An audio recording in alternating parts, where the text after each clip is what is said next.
What would you do if you discovered that the person who loved you most in this world had stolen your entire destiny? That the very hands that fed you, clothed you, and sheltered you were the same hands that had condemned you to a life of emptiness? This is the story of Eunice, a story of love so deep it became a curse. A story that will make you question everything you think you know about sacrifice, family, and the price of good intentions. But to understand how a mother's love became her daughter's prison, we must start at the beginning. Eunice was everything a mother could dream of in a daughter. Beautiful, intelligent, obedient. She was the second child and only daughter of her widowed mother, but there was no doubt she was the favourite. Growing up in their comfortable home in Ogun State, Eunice never wanted for anything. While other families struggled, her mother seemed to have an endless well of resources. The soft drinks business that sustained them appeared to be more profitable than anyone could explain, but Eunice never questioned it. Why would she? She was living the dream. University came and went. Eunice graduated with honours, her mother beaming with pride at every achievement. The future stretched before her like a golden road, paved with possibilities and promise. And reality struck.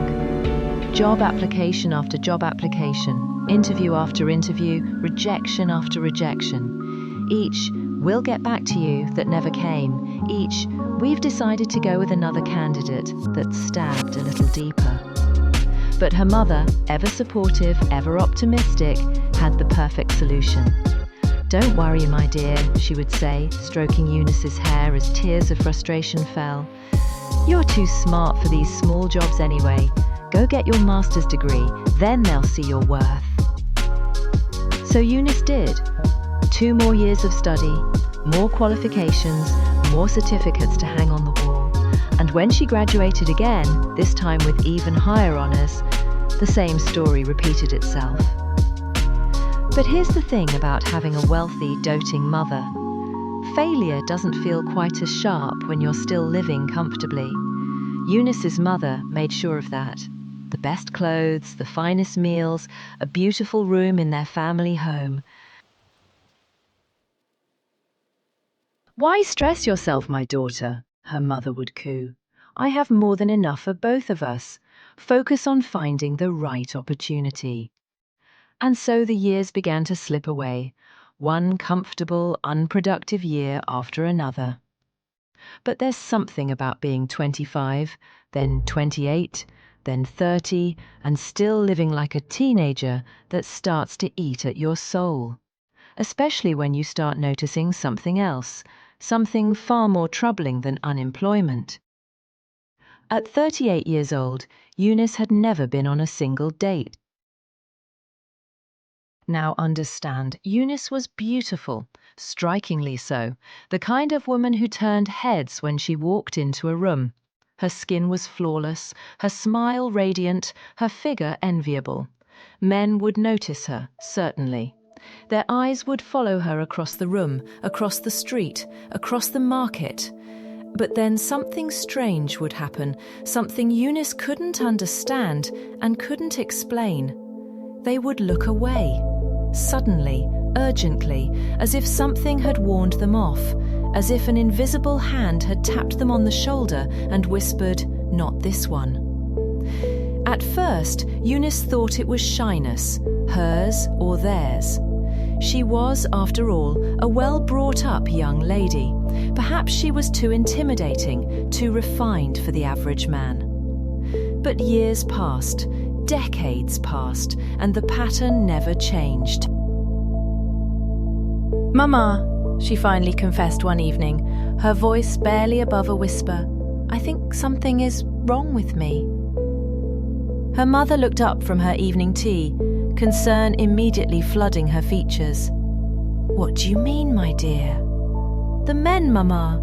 None of them ever—" Eunice struggled to find the words. How do you explain a lifetime of romantic emptiness to the one person who's supposed to have all the answers? But her mother, as always, had the perfect response. "Oh, my darling girl," she said, pulling Eunice into a warm embrace. "You're too precious, too special for these ordinary men. When the time is right, when you meet the man worthy of you, you'll know. And he'll know. Don't worry about those fools who can't recognize a queen when they see one." And for a while, Eunice believed her. Who wouldn't want to believe they were simply too good for everyone else? But belief has a way of crumbling under the weight of reality. By her mid-30s, desperation began to creep in. That comfortable explanation about being too special started to feel like a beautiful lie. And so Eunice did what countless people do when conventional wisdom fails them. She turned to the spiritual. Church after church, prophet after prophet. Each one promised they had the key to unlock her blocked destiny. Each one had a different theory, a different solution, a different prayer point. You need deliverance from the spirit of delay. There's an ancestral curse blocking your marriage. You must fast for 21 days and break every evil covenant. She did it all. The fasting that left her weak and dizzy. The all-night vigils that had her seeing shadows in corners. The holy water, the blessed oil, the special soaps. She even, in a moment of complete desperation, visited a traditionalist who made her perform rituals she still preferred not to remember. And through it all, her mother supported her. Money for the offerings, transportation to distant churches, comfort when each new solution failed to produce results. "Keep trying, my dear," she would say. "God's time is the best time." But what her mother didn't know was that Eunice had begun to suspect that this wasn't about God's timing at all. Because it wasn't just marriage that eluded her, it was everything. Jobs, friendships, opportunities, connections. It was as if she existed behind some invisible wall that separated her from the normal flow of human experience. She had even tried, God help her, to initiate conversations with men herself. Swallowing her pride and her upbringing, she had approached men at social gatherings, at church events, even in casual settings. But the reaction was always the same. Polite at first, then increasingly uncomfortable, as if they were fighting against some invisible force that urged them to get away from her. Some would make excuses and leave. Others would simply stop responding, mid-conversation, their eyes glazing over as they looked past her, through her, anywhere but at her. By 38, Eunice had resigned herself to a truth too painful to speak aloud. She was meant to be alone. And that's where our story might have ended, with Eunice settling into spinsterhood, supported by her loving mother, accepting her fate as one of life's cruel mysteries. But sometimes the universe has other plans. It was a Sunday like any other. Eunice didn't feel like making the long journey to her usual church, a sprawling ministry where she could disappear into the crowd of hundreds. Instead, she decided to visit a small church near her home, just to tick the box of Sunday service, nothing more.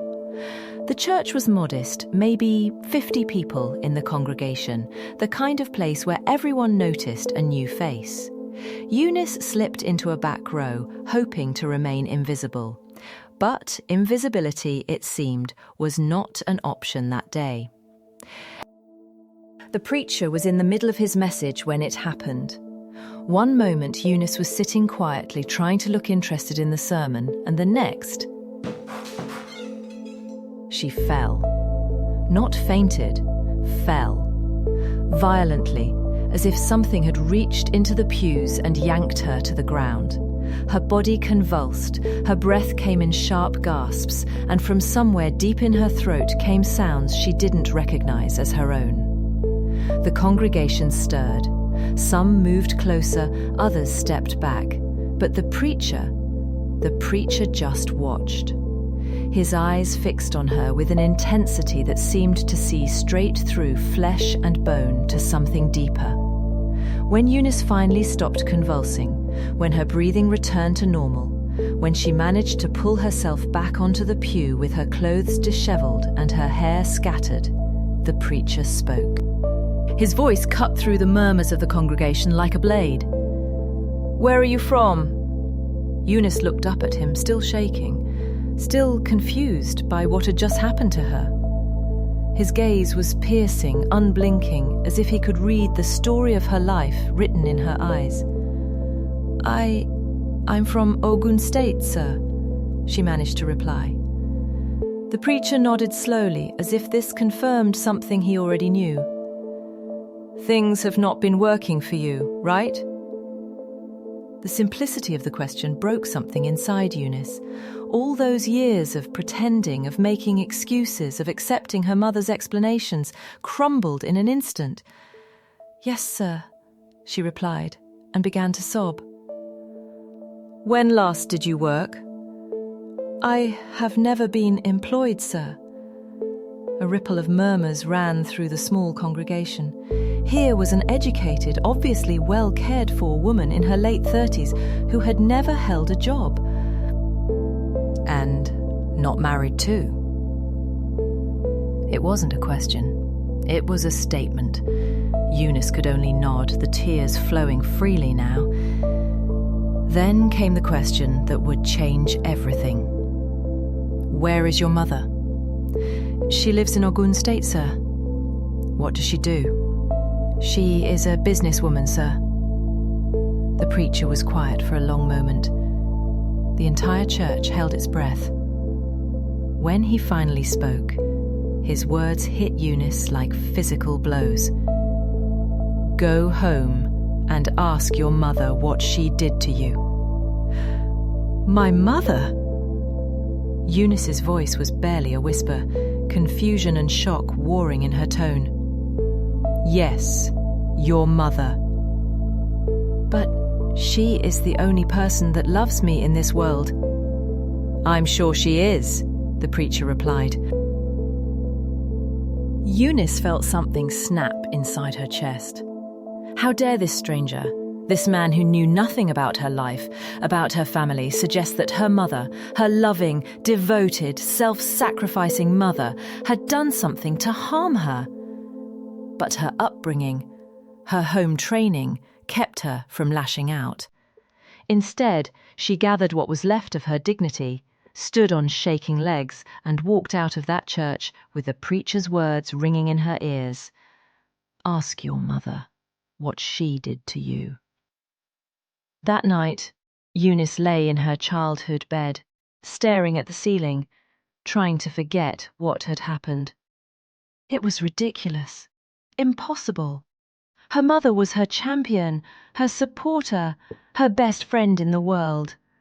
But try as she might to dismiss it, the preacher's words had planted something in her mind.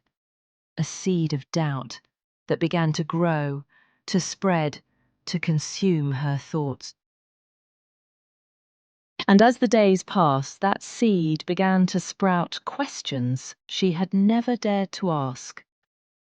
Why was she the only one struggling, while her mother thrived? Why had every spiritual solution failed her?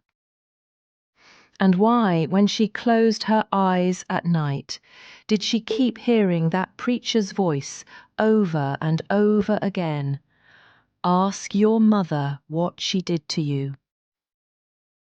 What Eunice was about to discover would shatter everything she believed about love, family, and the price of good intentions.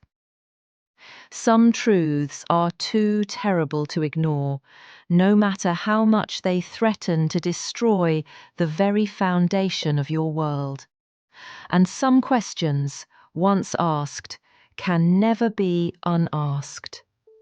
The confrontation that would change everything was coming. And neither Eunice nor her mother would ever be the same again.